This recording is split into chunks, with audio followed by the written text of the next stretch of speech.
Hello students, our next industry is fertilizer industry. Fertilizer industry ये किस पे based थी? हमारी chemical industries. It's centered around the production of nitrogenous fertilizers like urea, phosphatic fertilizers and ammonium phosphate या DAP. ठीक है, okay. Complex fertilisers कौन से हैं? हाँ, ये कॉम्बिनेशन ऑफ कॉम्प्लेक्स के अकॉर्डिंग क्या कहते हैं, काफी सारे जो फर्टिलाइजर्स है इसमें कॉम्बिनेशन होगा अलग अलग पार्टिकल्स का. First one is nitrogen, phosphate and potash. Potash is entirely important. Potash का क्या किया जाता है?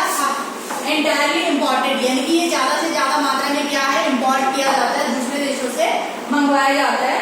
India third largest producer of nitrogenous fertilisers.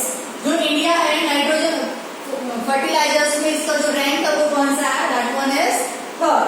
57 fertilizers unit for nitrogens, 29 units for urea and 9 for ammonium sulphate, 68 other small units for super phosphate. Okay, अब यहाँ पे जो अलग अलग यूनिट्स बनाई है कि नाइट्रोजन के लिए कितनी है, यूरिया के लिए कितनी है, अमोनियम सल्फेट के लिए कितनी है और सुपर फास्फेट के लिए कितनी है. There are different units for different fertilizers. At present 10 public sector and 1 cooperative sector at Hazira in Gujarat. Okay, and now 10 public sector और 1 कोऑपरेटिव सेंटर कहाँ पे लोकेटेड है? हजीरा में.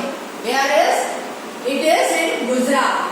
Under the Fertilizer Corporation of India. किसके अकॉर्डिंग काम करता है ये? फर्टिलाइजेशन कॉर्पोरेशन ऑफ इंडिया के according. After the green revolution, green revolution की बात यहाँ पे की जा रही है. इट मीन्स जो एग्रीकल्चर में प्रोडक्शन का इंक्रीज होना, that is called green revolution. After green revolution, the industry expanded more and more to other parts of India.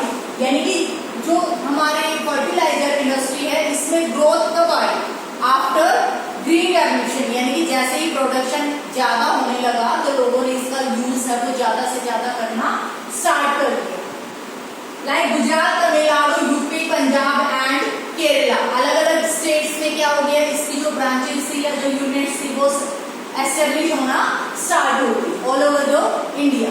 Okay, cement industry next है हमारा. सीमेंट इंडस्ट्री, सीमेंट इंडस्ट्री का use है mainly किसके लिए किया जाता है?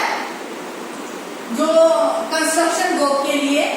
It is essential for construction work like building houses, factories, bridges etcetera.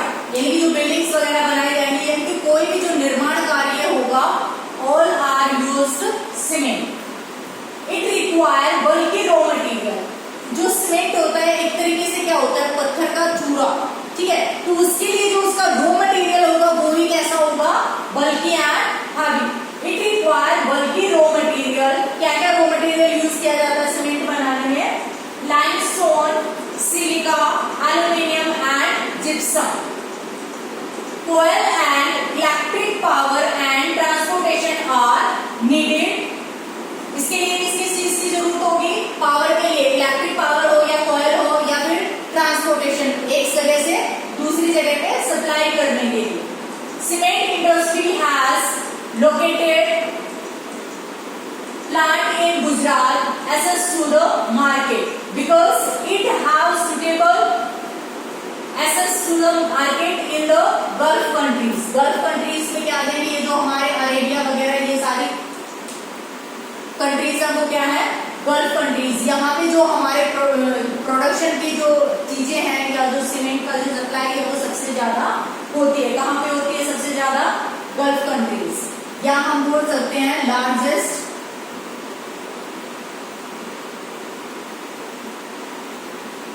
Consumer या लार्जर डिमांड इनकी होती है इसके लिए, सीमेंट के लिए. फर्स्ट सीमेंट प्लांट लोकेटेड कहाँ पे? इन चेन्नई. कब सेट किया गया? 1904 में. But after independence it means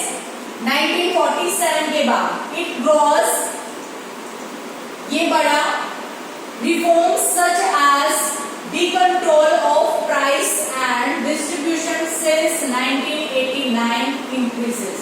जो इसका जो प्राइसेस के अकॉर्डिंग या जो इसका कंट्रीब्यूशन है वो क्या हो गया, इंक्रीज होता गया। कहाँ पे, किसके बाद, 1989 के बाद। In India 28 large plant, how many plants are there, 128 large plant and 332 mini cement plants which produce a variety of cement। variety of cements के अकॉर्डिंग क्या होगा कि आपने एडवर्टाइज वगैरह में भी देखा होगा, टीवी वगैरह में, कि इस सीमेंट की पकड़ ज्यादा है, ये अच्छी क्वालिटी की नहीं है, तो इसीलिए क्या है कि वैरायटी ऑफ सीमेंट्स का यहाँ पे यूज किया जाता है। वैरायटी ऑफ जो सीमेंट्स हैं वो प्रोड्यूस की जाएंगी, ये किस पे डिपेंड होगा, रॉ मटेरियल पे, ठीक है। It doing well in term of production and export, ये किस में काम कर रहा है, प्रोडक्शन में, यानी कि जो प्रोडक्शन है इसका डे बाय डे क्या हो रहा है, इंक्रीज हो रहा है, प्लस एक्सपोर्ट, एक्सपोर्ट कहाँ करता है, इन विच कंट्रीज, जो हमारी फॉरेन कंट्रीज या जो गल्फ कंट्रीज है वहां पे इसका जो क्या है, एक्सपोर्ट किया जाता है। उसके बाद हमारा जो नेक्स्ट पॉइंट है that one is automobile industry. Automobile industry इसमें क्या आ जाएगा, it provide vehicle, vehicle vehicle यानी कि जो ट्रांसपोर्टेशन के अकॉर्डिंग जो यूज किए जाते हैं for quick transport of good services and passengers. किसके लिए सर्विस प्रोवाइड करता है, एक तो मटेरियल्स के लिए प्लस पैसेंजर्स के लिए, लाइक ट्रक, कार, बस etcetera made in different centres in India, ठीक है। यानी कि ये अलग अलग सेंटर्स यानी कि अलग अलग जो इंडस्ट्रीज है वहां पे बनाई जाती है, क्या, अलग अलग जो हमारे ट्रांसपोर्ट के व्हीकल्स हैं। After liberalization many new and contemporary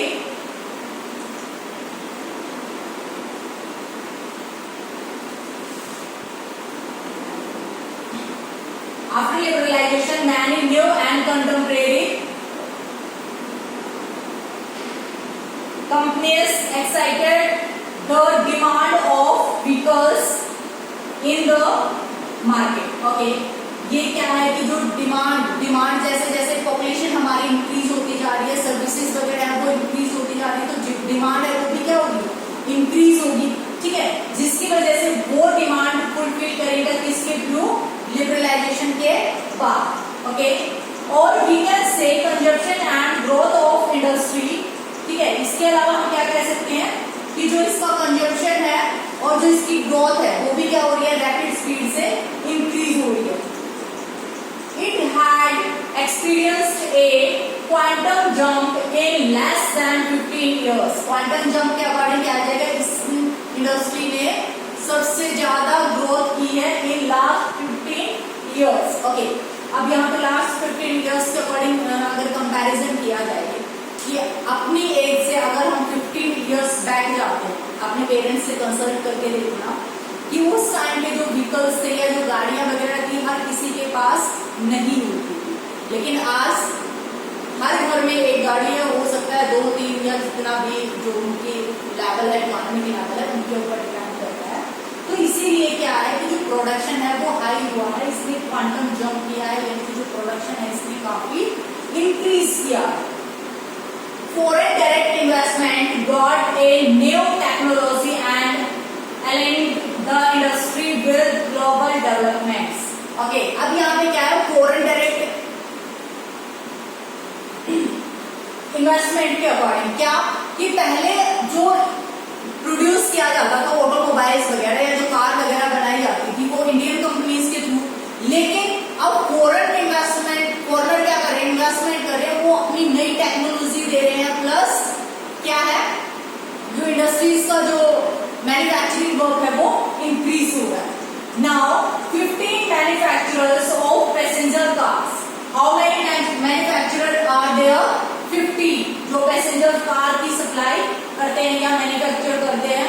9 of commercial vehicle, commercial vehicle में क्या आ जाएगा, जो हमारा येलो प्लेट के अकॉर्डिंग आता है ना, नंबर प्लेट जिसकी येलो होते हैं, these are called commercial vehicle.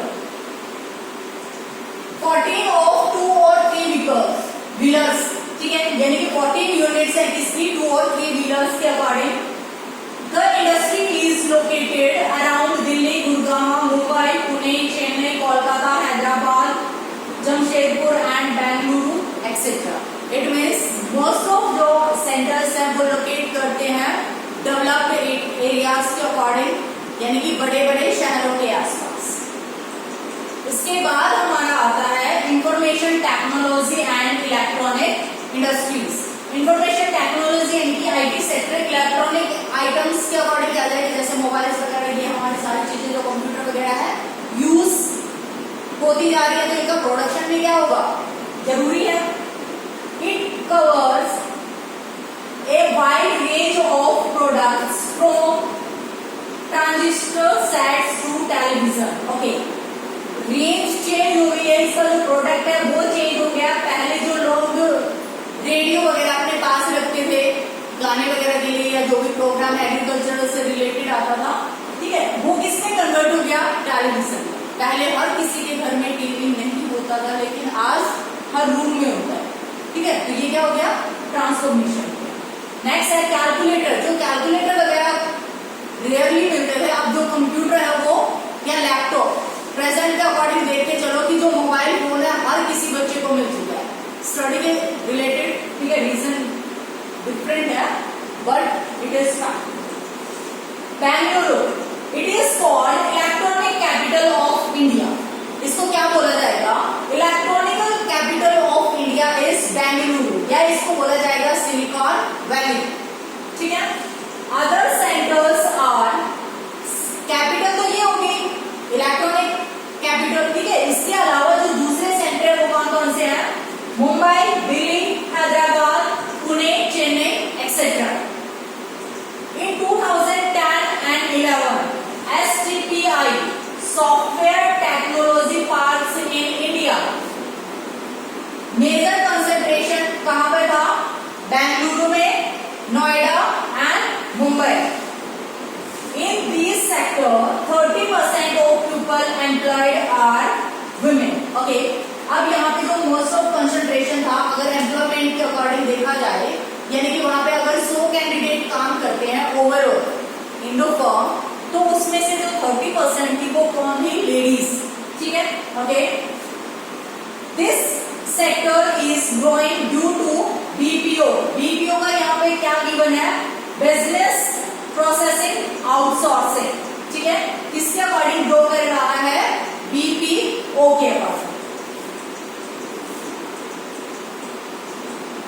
Okay, अब यहाँ पे जो इतनी सारी इंडस्ट्रीज के बारे में हमने स्टडी किया कि जो मैन्युफैक्चरिंग वर्क होता है, तो कहीं ना कहीं इन इंडस्ट्रीज के थ्रू जो मैन्युफैक्चरिंग होता है या जो वर्क होता है, तो कहीं ना कहीं इसका नेगेटिव इफेक्ट भी होगा, जिसकी वजह से हमारे एनवायरमेंट पे या जो हमारे एटमॉस्फेयर पे क्या होगा, इफेक्ट पड़ेगा, नेगेटिव या positive. Okay, let's study industrial pollution and environmental degradation, यानी कि जो हमारे पर्यावरण का हाश हो रहा है उसमें कमी आ रही है, उसकी क्वालिटी में कमी किस तरीके से आ सकती है कि फर्स्टली जो ग्रीनरी थी, ट्रीज वगैरह ज्यादा थे, अगर हम उसको इंडस्ट्रीज के थ्रू कट करते जाएंगे पेपर बनाने के लिए, तो क्या होगा, पॉल्यूशन ज्यादा हो जाएगा। Okay, industries contribute a lot in development but in turn और it has caused pollution and environmental degradation. ये रियलिटी है कि डेवलपमेंट में इंडस्ट्रीज का एक इम्पॉर्टेंट रोल है, लेकिन इसके साथ साथ ये क्या है, एनवायरमेंटल डिग्रेडेशन के लिए भी क्या है, कॉज करता है, ये एक कारण है। मेनली देयर आर 4 पॉल्यूशन आप छोटी क्लासेस से स्टडी करते आ रहे हो, air pollution, water pollution, land pollution and noise pollution, ठीक है। ओके, फर्स्ट है air pollution. It caused by the presence of high proportion of undesirable gases. Undesirable gases के अकॉर्डिंग आएंगी कि जो गैसेस हमारी रिक्वायरमेंट के लिए अच्छी ना हो, वो कौन कौन सी होगी, sulphur dioxide and carbon monoxide. कौन कौन सी होंगी अनडिजायरेबल, यानी कि हमें तो सांस लेने के लिए डिजायरेबल गैस हमारे लिए कौन सी होगी, O2 ऑक्सीजन, ठीक है। लेकिन उसके साथ साथ अगर दूसरी गैस भी मिलके साथ में जाती है तो कहीं ना कहीं वो नुकसान करेगी, तो that's why these are called undesirable gases.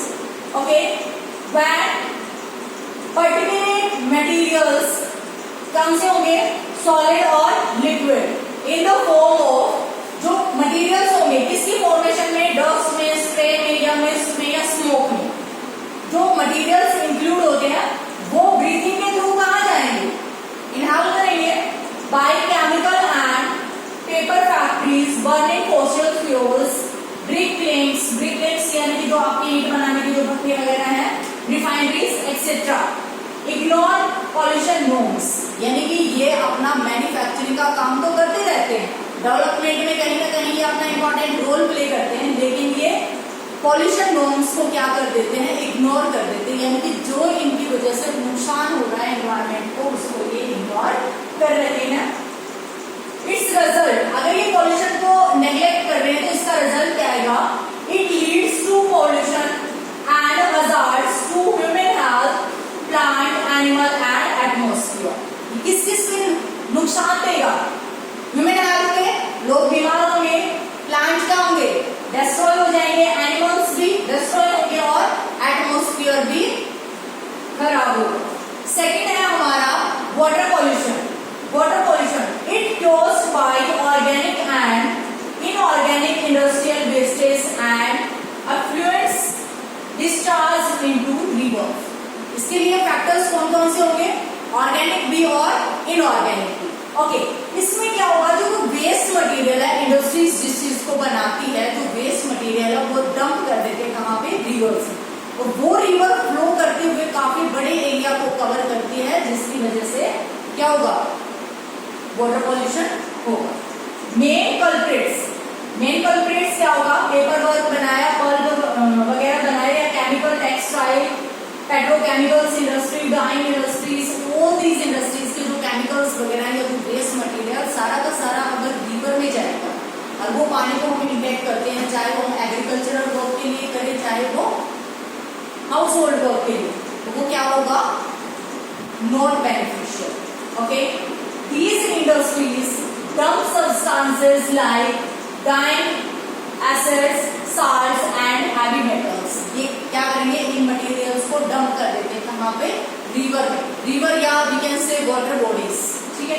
Okay, fly ash, phosphogypsum and iron and steel slag are major solid waste in India, यानी कि which are the example of solid wastage in India, so you can write all this. Next है हमारा thermal pollution. Thermal pollution के according क्या आ जाएगा, it occurs when hot water from factories and thermal plants is drained into the reverse and ponds before cooling. Okay, अब कोई भी river है या कोई भी पॉन्ड है, इंडस्ट्रीज एरिया में से पानी आया हॉट, ठीक है, वो इसमें डंप अगर कर दिया जाएगा तो यहाँ पे जो एक्वाटिक लाइफ है वो इफेक्ट होगी, ठीक है, लॉसेस को होगा। अगर इस टेम्परेचर को नॉर्मल कर दिया जाए, टेम्परेचर अगर नॉर्मल कर दिया जाए उसके बाद इसमें मिलाएंगे तो वो नुकसान हल्का सा कम होगा।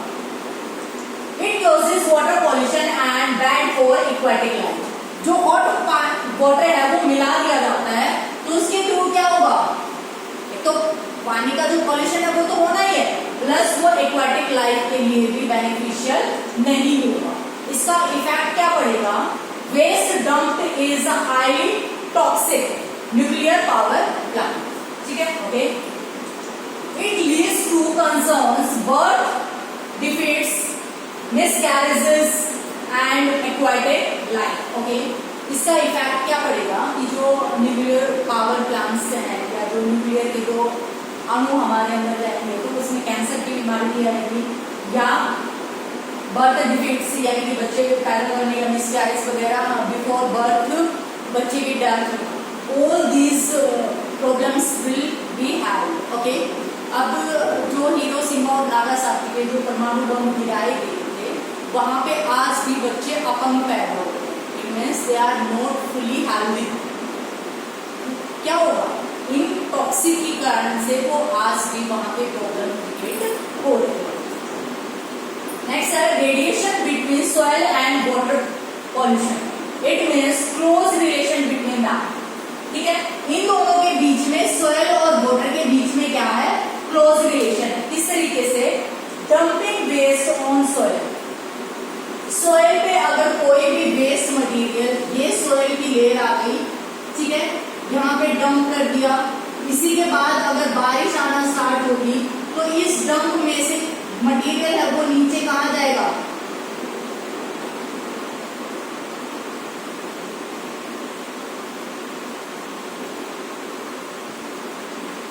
अंडरग्राउंड वाटर में क्या हो जाएगा, वो मिल जाएगा।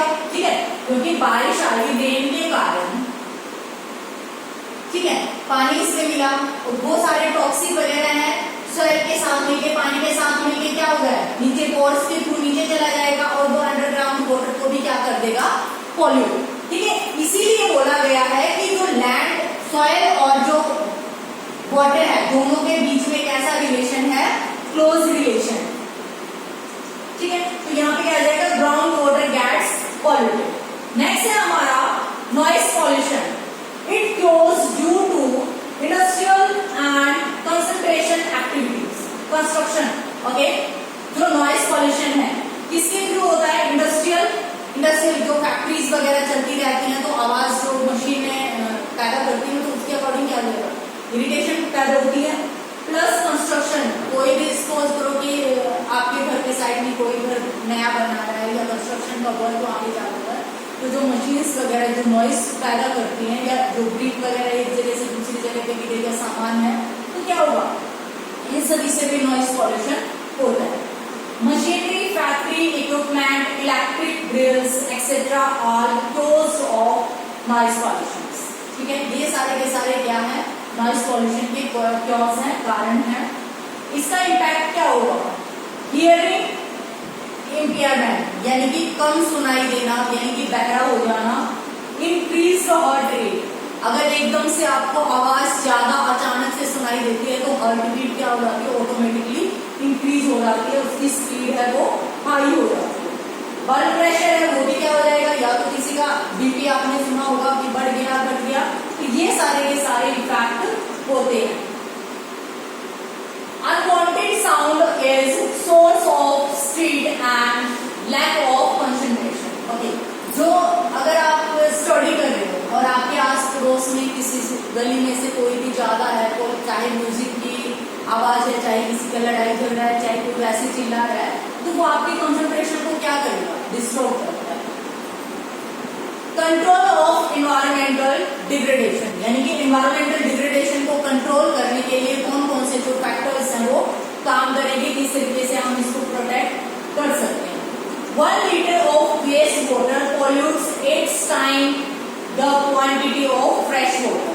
It means अगर हम 1 लीटर वेस्ट वाटर को पानी में मिलाते हैं फ्रेश वाटर में, तो वो कितना है, 8 लीटर को क्या करता है, वेस्ट कर देता है। अगर हम 2 लीटर करेंगे, it means that one is 16 litre क्या हो जाएगा, वेस्टेज।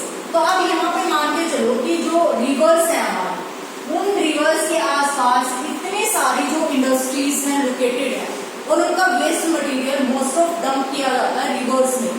तो आप लेवल इमेजिन करके देखो कि उन रिवर्स का जो पॉल्यूशन लेवल है कितना ज्यादा हाई होगा। तो इसके लिए सजेशन क्या है, minimizing use water for processing and reusing and recycling. Okay, water को जो यूज कम करके किसके द्वारा, रीयूजिंग। इट मीन्स अगर हम एक काम के लिए पानी को यूज करते हैं, जिस तरीके से अगर हाउस होल्ड के लिए भी अगर लेके चलें, या अगर हमने पोछा वगैरह लिया है मोबिंग वगैरह के लिए, तो उस पानी को हम प्लांट वगैरह में वाटरिंग के लिए यूज कर सकते हैं। ठीक है, इसीलिए जो फैक्ट्रीज वगैरह है वहां पे भी पानी को रीयूज या रिसाइकलिंग के थ्रू जो पानी के जो यूज है उसको कम करना चाहिए। Harvesting of rain water to meet water. Okay, अब यहाँ पे क्या है, मीट वाटर रिक्वायरमेंट्स। यहाँ पे क्या है कि रेन वाटर हार्वेस्ट। अब यहाँ पे अगर एग्जाम्पल लेके चलो तो दिल्ली को ड्राई एरिया घोषित कर दिया गया है। व्हाई? क्योंकि अंडरग्राउंड वाटर को हमने सबमर्सिबल वगैरह ट्यूबवेल वगैरह से पानी निकाल लिया है। Not in this area, middle area, ठीक है। और जो वहां पे रोड वगैरह या जो मोस्ट ऑफ एरिया कैसा है, कंक्रीट से बना हुआ पक्का। इट मीन्स जो सोयल है वो पानी को ऑब्जर्व ही नहीं कर पा रही। और जो सोयल है हमारा, ग्राउंड है, वो पानी को ऑब्जर्व ही नहीं कर पाएगा, तो उसका ग्राउंड लेवल भी इंक्रीज नहीं होगा।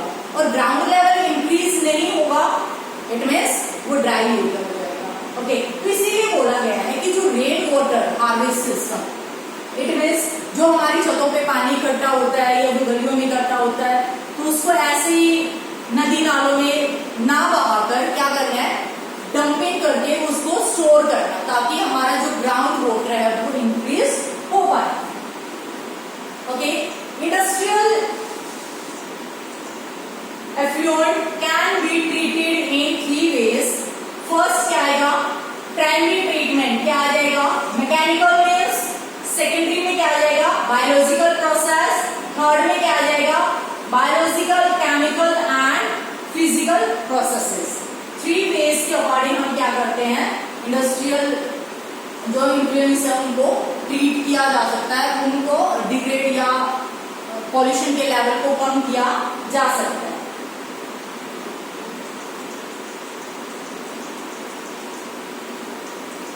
नेक्स्ट है, जो इन्वायरमेंटल पॉल्यूशन को कंट्रोल करने के लिए एनटीपीसी का एक इंपॉर्टेंट रोल है। It is a major power providing corporation in India. क्या है, major power providing corporation in India. It has 150, sorry that is not 150, this one is ISO certification for EMS 14001। It means EMS यहाँ पे क्या आएगा, environment management system, ठीक है। Okay, the corporation has proactive approach for preserving the natural environment and resources. ये क्या करेगा, proactive approach करेगा किसके लिए, जो नेचुरल एनवायरमेंट है या जो रिसोर्सेज है उसको प्रोटेक्ट करने के लिए। इसके लिए क्या आएगा, first optimum utilisation of equipment, adopting least techniques and upgrading existing equipment. Next है minimising waste generation by maximise ash utilisation, यानी जो एश वगैरह जो वेस्ट मटेरियल वगैरह उसका ज्यादा से ज्यादा यूज करके providing green belt for nurturing ecological balance, यानी कि ग्रीन बेल्ट घोषित कर देना कि इस एरिया में कोई भी इंडस्ट्रीज नहीं डेवलप होगी, ताकि वहां पे जो इकोलॉजिकल बैलेंस है वो अच्छे से सर्वाइव कर पाए। Reducing environmental pollution through ash pond management, ash water recycling system and liquid waste management, यानी कि वेस्ट मटेरियल को रिसाइकलिंग वगैरह करके उसको रिट्रीट करके भी हम पॉल्यूशन के लेवल को कम कर सकते हैं। Ecological monitoring, reviews and online टेक्टोस managemental for all its power stations, ठीक है। तो ये सारे जो प्रोसीजर्स अपनाए गए हैं एनटीपीसी के according. Okay students, your chapter is complete. In our next class we are going to start our next chapter. Thank you.